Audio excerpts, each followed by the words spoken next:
nice. American. Practically narcotic. Freedom. Oh, yes, I like very much. Radio. You're an American institution. American Freedom Radio. Don't miss Deadline Live with Jack Flood. He doesn't just cover the news, he uncovers the news. Weekday afternoons, 3 to 5 p.m. Central, only on American Freedom Radio.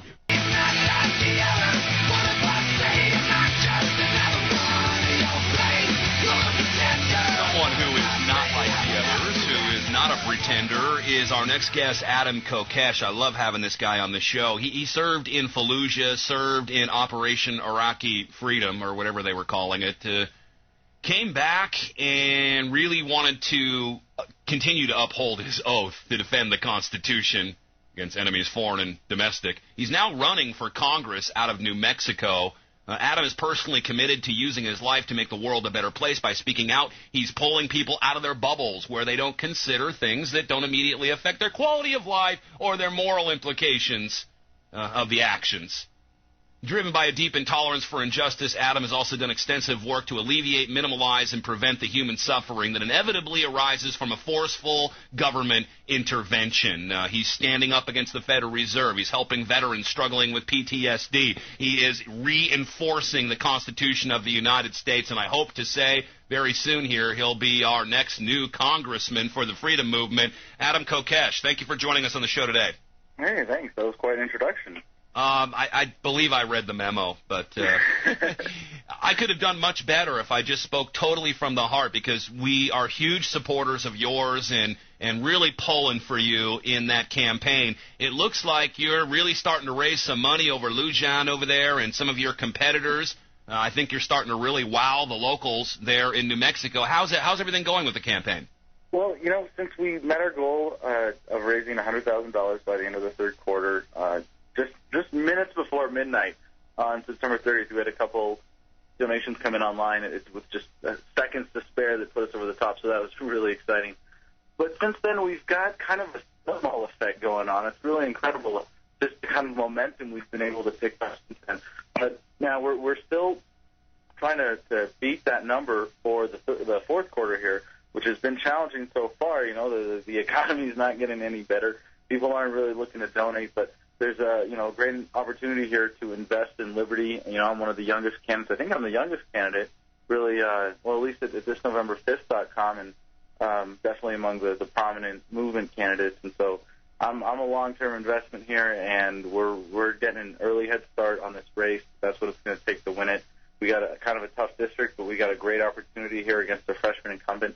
And when we made our goal, I was actually shocked. I mean, genuinely shocked to find out that we beat him for fundraising for the third quarter by almost $10,000. Yeah, you did. And that was nuts. I mean, this guy raised $100,000 in one night when Steny Hoyer threw him a fundraiser in D.C. when he first got there. And I'm like, oh man, this guy's going to be able to raise as much as he wants. But apparently, he hasn't been able to keep it up. That was just kind of welcome to D.C. from the Democratic Party. Now let's introduce you to your overlords and masters. Well, for your time while you'll be in the Congress here, supposedly representing the people of New Mexico's 3rd District. And so it's good to see that he hasn't been able to keep that up. But we're doing that now, and we're putting in the time and effort that we need to meet our goals for the fourth quarter as well.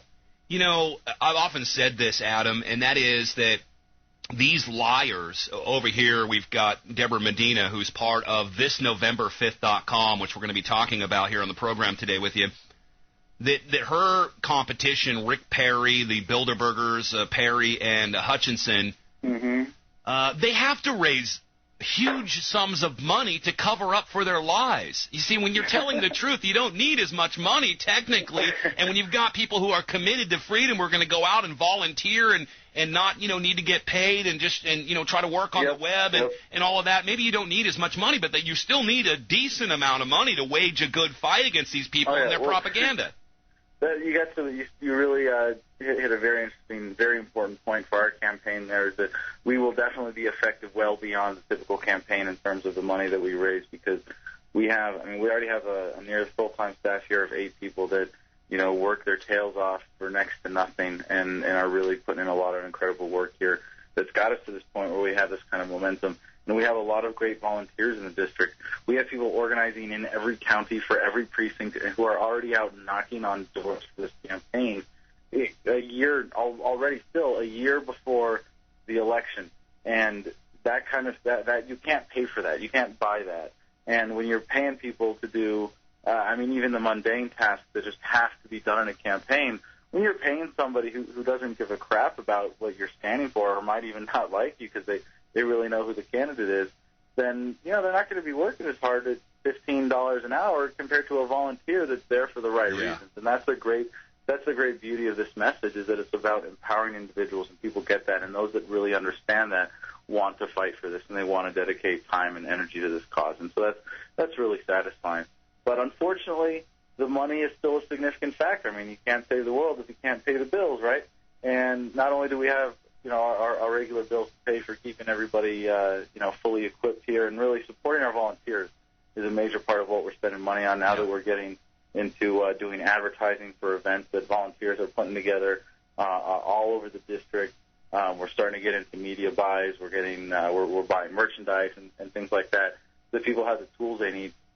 And the fact is, if you're looking for a single indication of how much momentum or capability a campaign has, next to polling, the only indicator you got is funds raised. And so that's a big reason that we've gotten this sort of jump in momentum since we made our goal of $100,000. It wasn't because we were able to start spending a lot of it.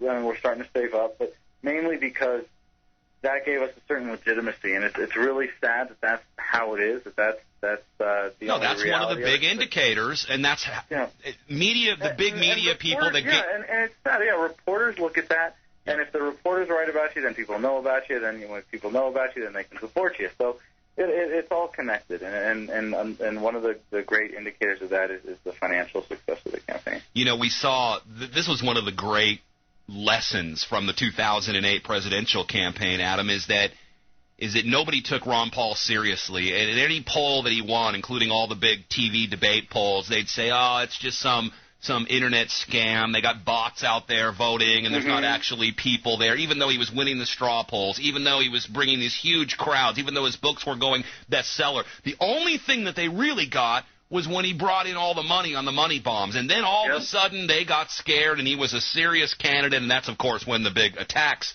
started as well. But this was what they told us. You can't be a serious candidate unless you raise money, unless you do good in the polls, unless you can bring out the crowds. He did all of those things, and still they tried to minimalize Ron Paul as not a serious candidate for office. He beat, 90% of those guys, including John McCain, until he got the nomination and got all the big national campaign money.